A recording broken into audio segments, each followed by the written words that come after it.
লেবাননে যুদ্ধ শুরুর আগেই মরণাস্ত্র সংগ্রহে ওয়াশিংটনে ইসরায়েলের প্রতিরক্ষা মন্ত্রী। গলবে কি সম্পর্কের বরফ? দক্ষিণ কোরিয়ায় বিমানবাহী মার্কিন রণতরী মোতায়েনে পরিস্থিতি থমথমে। জার্মানিতে মার্কিন ঘাঁটি বন্ধের দাবিতে বিক্ষোভ। তীব্র দাবদাহে বিপর্যস্ত বিশ্ব, বাড়ছে মৃত্যুর তালিকা। গড় তাপমাত্রা বাড়ল 1.3 ডিগ্রি সেলসিয়াস।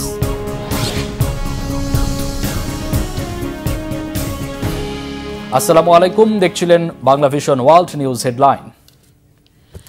গাজায় শতাধিক ফিলিস্তিনিকে হত্যার 24 ঘণ্টা না যেতেই শরণার্থী শিবিরে বিমান হামলায় আরও 43 জনকে হত্যা করেছে দখলদার ইসরায়েলি বাহিনী। স্বাধীনতাকামী গোষ্ঠীর অন্যতম শীর্ষ নেতা রায়েদ সাদকে হত্যার দাবিও করেছে ইসরায়েলের সেনা সদর। হিজল জোবায়েরের ডেস্ক রিপোর্ট। আবারও গাজার শরণার্থী শিবিরে হামলা চালিয়েছে ইসরায়েল। শনিবার গাজা সিটির একটি শরণার্থী শিবির ও কিছু আবাসিক ভবনে ইসরায়েলি বিমান হামলায় অন্তত 43 জনের মৃত্যু হয়েছে বলে জানিয়েছে ফিলিস্তিনের সরকারি সংবাদ সংস্থা ওয়াফা। প্রতিরোধ গোষ্ঠীগুলোর পক্ষ থেকে জানানো হয়েছে, এদিন গাজা সিটির আল শাতি শরণার্থী শিবির ও তুফা এলাকায় হামলা চালায় ইসরায়েলি বাহিনী। এতে বহু মানুষ হতাহত হয়। পাশাপাশি শেজাইয়া ও আল দারাজ এলাকাতেও ইসরায়েলি বাহিনী বিমান হামলা চালায়। সব মিলিয়ে এদিন শতাধিক প্রাণহানির কথা জানিয়েছে আল জাজিরা। এদিকে এক বিবৃতিতে ইসরায়েলি সেনাবাহিনী জানিয়েছে, শনিবার গাজা সিটিতে প্রতিরোধ যোদ্ধাদের 2টি স্থাপনায় বিমান হামলা চালানো হয়। সেনাবাহিনীর ওই বিবৃতির সূত্র ধরে এক প্রতিবেদনে ইসরায়েলের সংবাদ মাধ্যম টাইমস অব ইসরায়েল জানায়, শনিবার একটি বিমান হামলায় প্রতিরোধ গোষ্ঠীর অন্যতম শীর্ষ নেতা রায়েদ সাদ নিহত হয়েছেন। তবে প্রতিরোধ গোষ্ঠীর পক্ষ থেকে আনুষ্ঠানিকভাবে তার মৃত্যুর বিষয়টি নিশ্চিত করা হয়নি। গাজায় প্রতিরোধ যুদ্ধের অন্যতম প্রধান হিসেবে গণ্য করা হয় সাদকে। এর আগে মার্চ মাসে তাকে ধরতে গাজা সিটির আল শিফা হাসপাতালে অভিযান চালায় ইসরায়েলি বাহিনী। তবে সে সময় তাকে সেখানে খুঁজে পাওয়া যায়নি। উপত্যকা জুড়ে ইসরায়েলি বাহিনীর নৃশংসতা বন্ধে কার্যকর পদক্ষেপ নিতে আন্তর্জাতিক মহলের প্রতি আহ্বান জানিয়েছে প্রতিরোধ গোষ্ঠীগুলো। হিজল জোবায়ের, বাংলা ভিশন। এদিকে গাজার পাশাপাশি লেবাননেও যুদ্ধে জড়ানোর প্রস্তুতি নিতে গিয়ে টান পড়েছে ইসরায়েলের অস্ত্রের ভাণ্ডারে। বেগতিক পরিস্থিতিতে মরণাস্ত্রের সরবরাহকারী অন্যতম মিত্র যুক্তরাষ্ট্রের সাথে মনোমালিন্য মিটমাটে প্রতিরক্ষামন্ত্রী ইয়োভ গ্যালান্টকে ওয়াশিংটনে পাঠিয়েছেন ইসরায়েলের প্রধানমন্ত্রী বেনিয়ামিন নেতানিয়াহু। আর ফিলিস্তিনে বর্বরতায় যুক্তরাষ্ট্রের ভূমিকাও যে কোনো অংশে কম নয় তা ধন্যবাদের ছলে ফাঁস করেছেন যুদ্ধবাজ এই প্রধানমন্ত্রী। বিস্তারিত মেহরাব হোসেন খানের ডেস্ক রিপোর্টে। আবাসিক এলাকায় প্রতিদিন মুহুর্মুহু গোলাবর্ষণ আর বুলেটের আঘাতে গাজাকে মাটিতে মিশিয়ে দেওয়ার অভিযানেই থেমে নেই ইসরায়েলি বাহিনী। দখলদারদের নৃশংসতার থাবা থেকে রেহাই নেই ফিলিস্তিনিদের অপরবসতি পশ্চিম তীর। নগর জুড়ে ইহুদি সেনাদের তাণ্ডবের মধ্যেই ফিলিস্তিনিদের মানব ঢাল হিসেবে ব্যবহারের পুরানো অভিযোগ উঠেছে আবারও। পশ্চিম তীরে ঘরবাড়িতে ধরপাকড় আর হতাহতের মতো অপকর্ম করে দখলদার সেনারা আহত এক ফিলিস্তিনিকে গাড়ির সামনে বেঁধে নিরাপদে এলাকা ছাড়ে। শনিবার জেনিনে ওই ঘটনার ভিডিও ছড়িয়ে পড়েছে আন্তর্জাতিক গণমাধ্যমে। এমন পরিস্থিতিতে যুক্তরাষ্ট্র সফরে বের হয়েছেন ইসরায়েলের প্রতিরক্ষামন্ত্রী ইয়োভ গ্যালান্ট। মূল উদ্দেশ্য মার্কিন অস্ত্রের চালানে যে টান পড়েছে তা সমাধান করা আর লেবাননে যুদ্ধের আওতা বিস্তারের বিষয়ে মার্কিন সমর্থন নিশ্চিত করা। আলোচনা হবে মার্কিন পররাষ্ট্রমন্ত্রী অ্যান্টনি ব্লিনকেন, প্রতিরক্ষামন্ত্রী লয়েড অস্টিন, সিআইএ পরিচালক উইলিয়াম বার্ন সহ শীর্ষ কর্মকর্তাদের সাথে। বৈঠকগুলোতে গাজা ও লেবানন নিয়ে আলোচনা হবে। এই মুহূর্তে কৌশলগতভাবে তারা আমাদের খুবই গুরুত্বপূর্ণ মিত্র। গাজা ভূখণ্ডে অভিযান তৃতীয় পর্বে স্থানান্তরের বিষয়টি খুবই গুরুত্বপূর্ণ। এ বিষয়ে আরও বাড়তি কি করা যায় সে বিষয়ে যুক্তরাষ্ট্রের শীর্ষ কর্মকর্তাদের সাথে আলোচনা হবে। যুক্তরাষ্ট্র ইসরায়েল আন্তরিক সহযোগিতা পারবে বলে আশাবাদী। বলা যায় যুক্তরাষ্ট্রের সাথে আমাদের বন্ধন অন্য যে কোনো কিছুর থেকেও গুরুত্বপূর্ণ। লেবাননে সর্বাত্মক অভিযানের প্রস্তুতির ঘোষণা দিয়েই বসে নেই ইসরায়েল। চলছে হিজবুল্লাহর শীর্ষ নেতাদের অবস্থান লক্ষ্য করে হামলা। এ ধরনের হামলার কিছু ভিডিও প্রকাশ করেছে ইসরায়েলের সেনা সদর। আর প্রতিরক্ষামন্ত্রীকে ওয়াশিংটনে পাঠানোর পরপরই যুক্তরাষ্ট্রের সাথে মনোমালিন্যের বিষয়টি দ্রুত সমাধান হবে বলে জনগণকে আশ্বস্ত করেছেন ইসরায়েলের প্রধানমন্ত্রী বেনিয়ামিন নেতানিয়াহু। ফিলিস্তিনিদের ওপর চলমান বর্বরতা আর হত্যাযজ্ঞে যুক্তরাষ্ট্রের অন্যতম ভূমিকাও ধন্যবাদের ছলে খোলাসা করে দিয়েছেন তিনি। ইসরায়েলকে সমর্থন দেয় প্রেসিডেন্ট বাইডেন ও মার্কিন প্রশাসনের প্রতি অত্যন্ত কৃতজ্ঞ। যুদ্ধের শুরু থেকে আত্মরক্ষা ও প্রতিরোধের জন্য যুক্তরাষ্ট্র আমাদের উৎসাহ ও সরঞ্জাম দিয়ে সহায়তা করেছে, কিন্তু 4 মাস আগে যুক্তরাষ্ট্র থেকে পাঠানো অস্ত্রের চালান উল্লেখযোগ্যভাবে কমে যায়। মার্কিন কর্মকর্তাদের সাথে বিভিন্ন পর্যায়ের বৈঠকে অনেক কিছু সমাধান হলেও ব্যাপক হারে অস্ত্রের সরবরাহ এখনো বাড়েনি। আমি আশাবাদী খুব দ্রুতই এর সমাধান হবে। তবে যুদ্ধবাজ নেতানিয়াহুর আশ্বাসের বলিতে থামছে না সরকার বিরোধী বিক্ষোভ। উত্তাল ইসরায়েলের রাজধানী তেল আবিব। পুলিশের বাধায় হয়েছে ধস্তাধস্তিও। অবিলম্বে নেতানিয়াহুর পদত্যাগই শুধু নয়, যত দ্রুত সম্ভব গাজায় যুদ্ধবিরতি চুক্তির বাস্তবায়ন ও হামাসের হাতে জিম্মি ইহুদিদের অক্ষত ফেরানোর দাবি তুলেছেন বিক্ষোভকারীরা। এই বিক্ষোভের মধ্যেই বিস্ফোরণে কেঁপে উঠেছে ইসরায়েলের বন্দর হাইফা। দায় স্বীকার করে বিবৃতিও দিয়েছে ইয়েমেনের হুথিরা। ইয়েমেনের সামরিক বাহিনী ও ইরাকের প্রতিরোধ যোদ্ধারা 2টি যৌথ অভিযান চালিয়েছে। প্রথমটি ছিল ইসরায়েলের হাইফা বন্দরে 4টি জাহাজ লক্ষ্য করে একাধিক ড্রোন হামলা। 4টি জাহাজের 2টি ছিল সিমেন্ট বোঝাই এবং অন্য 2টি সাধারণ কার্গো জাহাজ, যেগুলো নিষেধাজ্ঞা অমান্য করে ফিলিস্তিনের সমুদ্র সীমায় দখলদারদের বন্দরে নোঙ্গর করেছিল। ভূমধ্যসাগর পাড়ি দেওয়া হাইফা বন্দর অভিমুখী শর্টহোম এক্সপ্রেসের কার্গো জাহাজ লক্ষ্য করে ড্রোন হামলা সফল হয়েছে বলে দাবি করেছে হুথি বাহিনী। ফিলিস্তিনে আগ্রাসনের প্রতিবাদে গত নভেম্বর থেকে হুথিদের হামলায় ডুবেছে 2টি জাহাজ।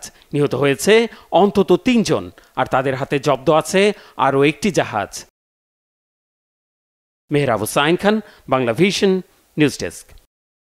ইউক্রেনের জ্বালানি অবকাঠামোতে আবারও বড় ধরনের হামলা চালিয়েছে রাশিয়া। আর উত্তর পূর্ব ইউক্রেনের খার্কিভে আরেক হামলায় অন্তত 3 জন নিহত এবং 52 জন আহত হয়েছেন। শনিবার রাতে রুশ বাহিনী ইউক্রেনে 16টি মিসাইল ও 13টি ড্রোন ছোড়ে।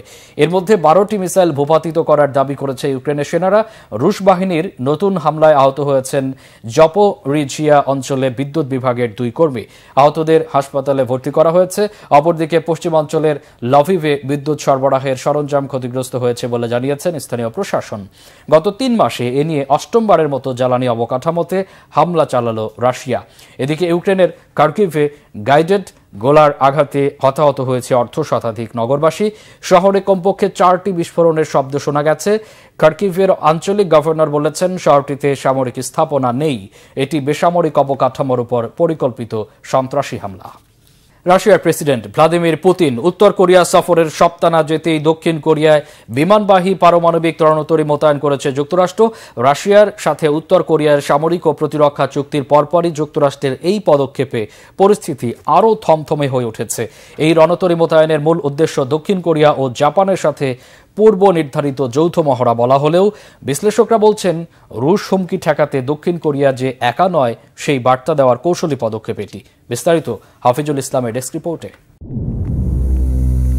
রাশিয়া ও উত্তর কোরিয়ার ঐক্য পশ্চিমা জোটের জন্য হয়ে উঠছে মাথা ব্যথার কারণ। দুই দেশের এই ক্রমবর্ধমান সম্পর্ক যে কোনো অস্ত্রের চেয়ে অনেক বেশি মারণঘাতী। রুশ প্রেসিডেন্ট ভ্লাদিমির পুতিন ও উত্তর কোরিয়ার নেতা কিম জং উনের সাম্প্রতিক চুক্তির জবাব হিসাবে দক্ষিণ কোরিয়ায় রণতরী পাঠাল আরেক পরাশক্তি যুক্তরাষ্ট্র।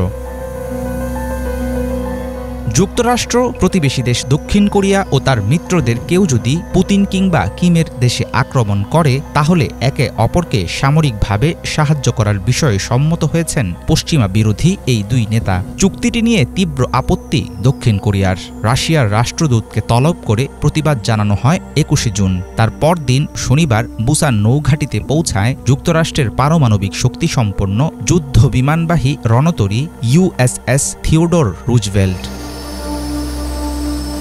চলতি মাসে দক্ষিণ কোরিয়া ও জাপানের সঙ্গে একটি যৌথ সামরিক প্রশিক্ষণ মহড়ায় অংশ নেয়ার পরিকল্পনা আগে থেকেই ঠিক করা ছিল যুক্তরাষ্ট্রের। কিন্তু অনেকে মনে করছেন এমন সময়ে মার্কিন রণতরীর আগমনের কারণ পুতিন ও কিমের প্রতিরক্ষা চুক্তি।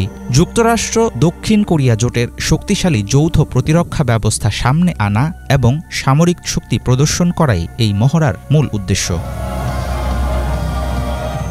ইউক্রেনে রাশিয়ার সর্বাত্মক অভিযান শুরুর আগে উত্তর কোরিয়ার প্রতি তেমন আগ্রহ দেখা যায়নি রাশিয়ার, কিন্তু যুদ্ধ শুরুর পর গাঢ় হয় দুই দেশের মধ্যকার মিত্রতা। পশ্চিমাদের নিয়ন্ত্রণের বাইরে বিকল্প বাণিজ্য ব্যবস্থা গড়ে তোলায় আগ্রহী পুতিন ও কিম। দুই নেতার আশা সম্মিলিত প্রচেষ্টায় অচিরেই গড়ে উঠবে মার্কিন চাপ, ব্ল্যাকমেইল ও সামরিক হুমকিকে প্রতিহত করার মতো নিরাপত্তা বলয়। মস্কো ও পিয়ংইয়ংয়ের মধ্যে একটি যৌথ প্রতিরক্ষা চুক্তির পর দক্ষিণ কোরিয়া বলেছে উত্তর কোরিয়ার ক্রমবর্ধমান হুমকির কড়া জবাব দিতে প্রস্তুত তারা।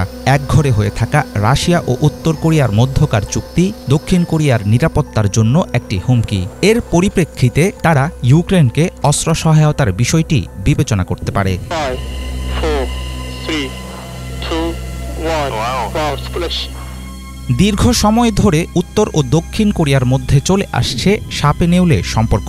দক্ষিণ কোরিয়ার সামরিক বাহিনী জানিয়েছে দেশটির সীমান্তে সামরিক তৎপরতা বাড়িয়েছে উত্তর কোরিয়ার সেনা সদস্যরা। সম্প্রতি একে অপরের ভূখণ্ডে বেলুন পাঠানোর মতো কর্মকাণ্ডেও জড়িয়েছে দুই দেশ। চীন থেকে ইরান পর্যন্ত বিস্তৃত পশ্চিমা বিরোধী জোট তৈরি ও সেটার মাধ্যমে নিজেদের অবস্থান শক্তিশালী করতে আগ্রহী পুতিন ও কিম। অন্যদিকে উত্তর কোরিয়ার ক্রমবর্ধমান হুমকির মুখে দৃশ্যমান হয়ে উঠছে যুক্তরাষ্ট্র, দক্ষিণ কোরিয়া এবং জাপানের সম্মিলিত শক্তি প্রদর্শনের চিত্র। বর্তমান পরিস্থিতিতে কোরীয় উপদ্বীপে মার্কিন রণতরীর আগমন হয়ে উঠতে পারে দুই পরাশক্তির মুখোমুখি সংঘর্ষের কারণ। হাফিজুল ইসলাম, বাংলা ভিশন। এবার বন্ধুরাষ্ট্র জার্মানিতেও জনগণের রোষানলে পড়েছে যুক্তরাষ্ট্রের একটি বিমান ঘাঁটি। র্যামস্টাইন বিমান ঘাঁটির বন্ধের দাবিতে হাজারো মানুষের বিক্ষোভ করেছে জার্মানির দক্ষিণ পশ্চিমাঞ্চলের শহর কাইজারস্লাউটার্নে। বিক্ষোভকারীদের অভিযোগ, ইউক্রেন যুদ্ধ উস্কে দিয়ে ইউরোপের আঞ্চলিক স্থিতিশীলতা ও শান্তি হুমকিতে ফেলেছে যুক্তরাষ্ট্র। তারা চান পাল্টাপাল্টি সামরিক হস্তক্ষেপ নয়, কূটনৈতিক তৎপরতায় বন্ধ হোক ইউক্রেন যুদ্ধ। হিজল জোবাইরের ডেস্ক রিপোর্ট। ইউক্রেন রাশিয়া যুদ্ধে যুক্তরাষ্ট্র ও ইউরোপিয়ান দেশগুলোর যুদ্ধংদেহী মানসিকতায় ক্ষুব্ধ ইউরোপের শান্তিপ্রিয় মানুষ। রাশিয়ার বিরুদ্ধে লড়তে ইউক্রেনকে সামরিক সহযোগিতা দেওয়ার তীব্র বিরোধিতা জানাচ্ছে তারা। এরই অংশ হিসেবে জার্মানির রাইনল্যান্ড প্যালাটিনেট স্টেটে মার্কিন বিমান ঘাঁটি র্যামস্টাইন বন্ধের দাবিতে বিক্ষোভে নেমেছে ইউরোপবাসী। জার্মানির কাইজারস্লাউটার্ন শহরে শনিবারের ওই বিক্ষোভে অংশ নেন জার্মানি, অস্ট্রিয়া ও ফ্রান্সের হাজারো মানুষ। যুদ্ধ নয়, শান্তি চাই স্লোগানে মুখরিত সমাবেশে বিক্ষোভকারীরা অভিযোগ করেন, ইউক্রেনের পাশে দাঁড়ানোর নামে যুক্তরাষ্ট্র ও ইউরোপিয়ান দেশগুলো যেসব পদক্ষেপ নিচ্ছে তা যুদ্ধকে আরও উস্কে দিচ্ছে এবং এর মধ্য দিয়ে হুমকিতে পড়ছে আঞ্চলিক শান্তি ও স্থিতিশীলতা। তারা বলেন, 2022 সালে যুদ্ধ শুরুর পর থেকে যুক্তরাষ্ট্র ক্রমশ ইউক্রেনের জন্য সামরিক সহায়তা বাড়িয়েই চলেছে। এর মধ্য দিয়ে যুদ্ধ প্রলম্বিত হচ্ছে, আরও তীব্র আকার ধারণ করছে সংঘাত। সাম্প্রতিক বছরগুলোতে যুক্তরাষ্ট্র আঞ্চলিক উত্তেজনা বাড়াতে ভূমিকা রাখছে অভিযোগ তুলে বিক্ষোভকারীরা বলেন, এতে করে গুরুতর ক্ষতির সম্মুখীন হচ্ছে ইউরোপের দেশগুলো। যুদ্ধংদেহী মানসিকতা থেকে সরে এসে রাশিয়া ইউক্রেন যুদ্ধে সংশ্লিষ্ট সব পক্ষকে কূটনৈতিকভাবে সমঝোতায় পৌঁছানোর আহ্বান বিক্ষোভকারীদের। জার্মানি, যুক্তরাষ্ট্র সহ ন্যাটোভুক্ত দেশগুলো ইউক্রেনকে যে অস্ত্র সরবরাহ করছে সেগুলো দিয়ে রাশিয়ার ভেতরে হামলা চালানো যাবে। সম্প্রতি সেই অনুমতি দেয়া হয়েছে। এমন পদক্ষেপ যুদ্ধকে আরও উস্কে দিচ্ছে। এই উস্কে দেওয়ার ব্যাপারটা কিন্তু রাশিয়ার দিক থেকে আসেনি, বরং পশ্চিমা দেশগুলো এটা ঘটাচ্ছে, যা অনাকাঙ্ক্ষিত।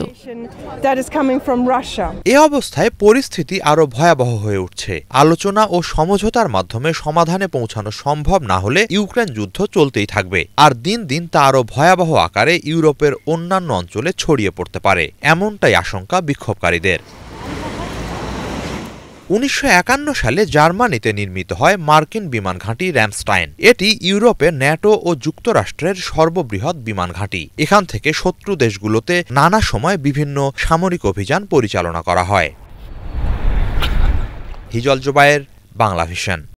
তীব্র দাবদাহে চলতি বছরের ৬ মাস না যেতেই বিশ্বের দেশে দেশে হাজারো মানুষের মৃত্যু হয়েছে। শুধু হজ চলাকালেই সৌদি আরবে মৃতের সংখ্যা হাজার ছাড়িয়ে গেছে। টানা তাপ প্রবাহের কারণে দাবানলে বিপর্যস্ত উত্তর আমেরিকাও। বিশ্লেষকরা বলছেন বিশ্বব্যাপী গড় তাপমাত্রা বেড়েছে ১.৩ ডিগ্রি সেলসিয়াস। বিস্তারিত ইফাত জাহানের ডেস্ক রিপোর্টে। প্রচণ্ড তাপ প্রবাহের কারণে ভুগছে বিশ্বের অনেক দেশ। এবছর তাপজনিত রোগে ১,০০০-এরও বেশি মানুষের মৃত্যু হয়েছে। ভারতের রাজধানী নয়াদিল্লিতে গত ১৪ মে থেকে টানা ৩৮ দিন ৪০ ডিগ্রি সেলসিয়াস তাপমাত্রা অব্যাহত থাকে। মার্চ থেকে মে পর্যন্ত কমপক্ষে ৫৬ জন মারা গেছে। এছাড়া হিট স্ট্রোক করে প্রায় ২৫,০০০ মানুষ। এই সপ্তাহে সৌদি আরবে মক্কার নির্দিষ্ট কিছু অঞ্চলে তাপমাত্রা ৫১.৮ ডিগ্রি সেলসিয়াসে পৌঁছে, যা ব্যাপক উদ্বেগের কারণ হয়ে উঠেছে। দীর্ঘস্থায়ী তাপপ্রবাহের কারণে প্রায় ১০টি দেশের ১,০০০ সফরকারীর মৃত্যু হয়েছে, যাদের বেশিরভাগই মিশরীয়। গাজায় তাপপ্রবাহ বাস্তুচ্যুত ফিলিস্তিনিদের দুর্দশাকে আরও বাড়িয়ে তুলেছে। এতে শহরটিতে গুরুতর জনস্বাস্থ্য সংকট দেখা দিয়েছে। আগের বছরের তুলনায় ডায়রিয়া রোগ বৃদ্ধি পেয়েছে ২৫ গুণ। উচ্চ তাপমাত্রার কারণে ইউরোপের দেশগুলো চরম ভোগান্তিতে রয়েছে। রোম সহ ইতালির ৮টি শহরে শুক্রবার চরম আবহাওয়ার কারণে সতর্কতা জারি করা হয়। ধারণা করা হচ্ছে সেখানে তাপমাত্রা ৪০ ডিগ্রি সেলসিয়াসের উপরে উঠতে পারে। টানা তাপপ্রবাহ উত্তর আমেরিকার দাবানলকে আরও উস্কে দিচ্ছে। বর্তমানে সেখানে প্রায় ২০টি বড় দাবানল চলছে। বৃহস্পতিবার প্রায় ১০০ মিলিয়ন মানুষের জন্য মার্কিন যুক্তরাষ্ট্রে উচ্চ তাপমাত্রার সতর্কতা জারি করা হয়। মেক্সিকোতে উচ্চ তাপমাত্রার কারণে ১৫৫ জন মারা গেছে। গত সপ্তাহে ৩০ জন মারা যায় এবং কমপক্ষে ২৫০০ জন তাপের কারণে অসুস্থ হয়ে পড়ে। গবেষকদের মতে বিশ্বব্যাপী গড় তাপমাত্রা ১.৩ ডিগ্রি সেলসিয়াস বৃদ্ধি পেয়েছে। ইফাত জাহান, বাংলা ভিশন। এই ছিল আজকের মতো। সাথে থাকায় অসংখ্য ধন্যবাদ।